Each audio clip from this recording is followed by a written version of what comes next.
Hello everyone, welcome to study today. आज की इस वीडियो में हम बात करेंगे पॉलिटिकल साइंस के फोर्थ सेमेस्टर का प्रीवियस ईयर पेपर। इस पेपर का नाम होगा वेस्टर्न पॉलिटिकल थॉट्स, यानी कि पाश्चात्य राजनीतिक चिंतक जो थे उनकी कौन कौन से थॉट्स थे। इन्हीं सब के विषय में हमें इस पेपर में क्वेश्चंस पूछे जाएंगे, इन्हीं सब से संबंधित। ये टोटल पेपर 2 घंटे का होगा। इसमें टोटल जो नंबर मिलेंगे 75 नंबर का होगा।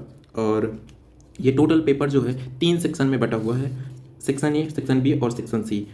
पहला जो सेक्शन है 9 नंबर का है, और सेक्शन बी जो है 36 नंबर का है, और सेक्शन सी जो है 30 नंबर का है। अब देखते हैं सेक्शन ए में किस तरीके के क्वेश्चन पूछे जाते हैं। चलिए हम देखते हैं सेक्शन ए को। यहाँ पर दिया गया है सेक्शन ए में very short answer type question पूछे जाते हैं। और इसमें टोटल 5 क्वेश्चन दिए जाएंगे। 5 क्वेश्चन में केवल आपको 3 क्वेश्चन ही करने होंगे, और प्रत्येक क्वेश्चन का जो नंबर होगा 3 नंबर के प्रत्येक क्वेश्चन होंगे। और इनमें से आपको यानी कि प्रत्येक जो प्रश्न है उनकी जो शब्द सीमा होगी 50 शब्दों में आपको लिखना है, यानी कि 50 शब्दों में आपको लिखना है। अब देखते हैं क्वेश्चंस को। पहला क्वेश्चन है, प्लेटो के रिपब्लिक्स पर एक संक्षिप्त टिप्पणी लिखनी है। कि मतलब कि आपको बताना है प्लेटो के जो रिपब्लिक्स एक ग्रंथ है, इसके विषय में आपको एक संक्षिप्त टिप्पणी लिखना है। ठीक है, अब हम चलते हैं अगले क्वेश्चन की ओर। अगला क्वेश्चन है, ऑस्टिन के संप्रभुता की परिभाषा दीजिए, या उसकी परिभाषा लिखिए।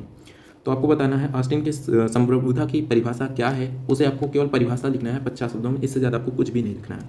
अब हम देखते हैं नेक्स्ट क्वेश्चन की ओर चलते हैं। अगला क्वेश्चन है, एक्विनास के न्याय की अवधारणा का वर्णन कीजिए। एक्विनास ने न्याय संबंधी जो अवधारणा दिया, जो सिद्धांत दिए, उसी का आपको वर्णन करना है संक्षिप्त रूप में 50 शब्दों में। अब हम चलते हैं अगले क्वेश्चन की ओर। अगला क्वेश्चन है, रूसो के सामान्य इच्छा को परिभाषित कीजिए। रूसो जो थे एक राजनीतिक चिंतक थे, उनके आधार पर उन्होंने सामान्य इच्छा को किस तरीके से परिभाषित किया है, इसको आपको उसकी परिभाषा आपको लिखना है। अब हम चलते हैं अगले क्वेश्चन की ओर। अगला क्वेश्चन है, जॉन रॉल्स के न्याय सिद्धांत का वर्णन करना है। जॉन रॉल्स ने न्याय संबंधी सिद्धांत जो दिया है उसी को आपको वर्णन करना है।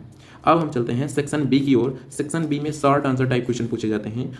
इस सेक्शन में टोटल 7 क्वेश्चन पूछे जाएंगे, जिनमें से आपको 4 क्वेश्चन का आंसर देना होगा, और प्रत्येक प्रश्नों के जो शब्द सीमा होगी 225 शब्दों में आपको लिखना होगा। अब हम देखते हैं सबसे पहला क्वेश्चन जो है, प्लेटो के शिक्षा की अवधारणा लिखिए। प्लेटो की शिक्षा की अवधारणा क्या थी, इसका वर्णन आपको करना है कि प्लेटो ने किस तरीके के शिक्षा संबंधी सिद्धांत को प्रस्तुत किया है, उसके पाठ्यक्रम को किस तरीके से वर्णन किया, इन सभी को आपको इसमें वर्णन करना होगा। अब हम चलते हैं अगले क्वेश्चन की ओर। अगला क्वेश्चन है, अरस्तु के दासता संबंधी सिद्धांत की व्याख्या कीजिए।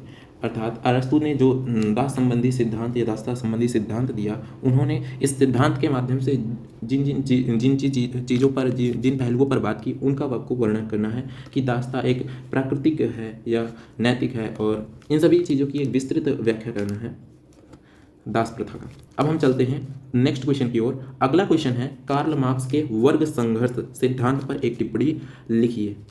ठीक है, कि कार्ल मार्क्स ने वर्ग संघर्ष के सिद्धांत दिया, और वर्ग आपस में किस तरीके से बैठे थे, इन सभी का सिद्धांत कार्ल मार्क्स ने दिया, और इसी चीज़ का आपको वर्णन करना है।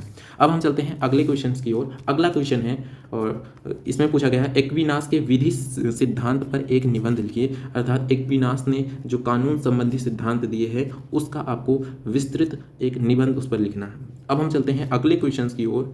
जे.एस. मिल के स्वतंत्रता की अवधारणा को बताइए। जे.एस. मिल की स्वतंत्रता की अवधारणा क्या थी, उसके विषय में आपको विस्तृत जानकारी देनी है।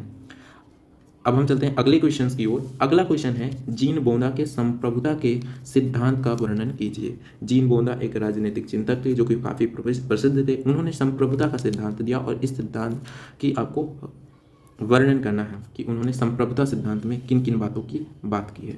अब हम चलते हैं अगले क्वेश्चन की ओर। अगला क्वेश्चन है, और इस सेक्शन का अंतिम क्वेश्चन है, लॉक जो थे एक व्यक्तिवादी था, इस कथन की व्याख्या कीजिए।